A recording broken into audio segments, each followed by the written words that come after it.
Well, history says Sirhan Sirhan killed U.S. Senator Robert F. Kennedy in 1968. But after nearly 44 years behind bars, the convicted assassin is waiting for important words from a U.S. district court in California.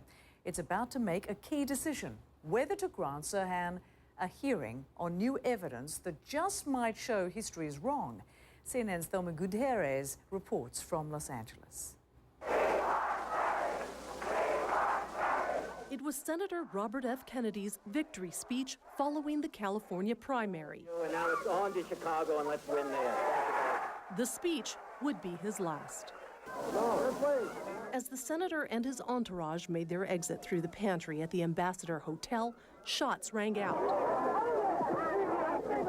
Sirhan Sirhan, a 24-year-old Palestinian, would be convicted and eventually sentenced to life for Robert Kennedy's murder.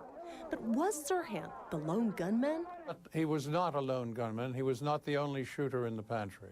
That bold assertion is not new. But now, 44 years after the murder, defense attorney William Pepper has filed for a new trial.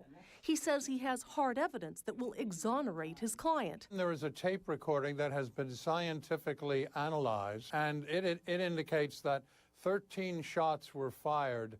According to Pepper, that's 5 more than the 8 shots that could have been fired from Sirhan's .22 caliber revolver, a weapon that only held 8 bullets. The tape was inadvertently made by freelance reporter Stanislaw Brzezinski, who was captured on film by ABC News. But it wasn't until new technology came along in 2004 that Pepper says 13 shots can be heard.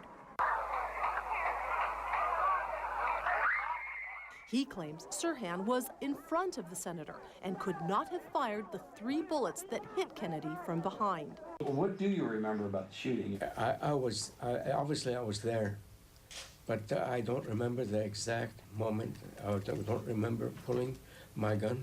The reason?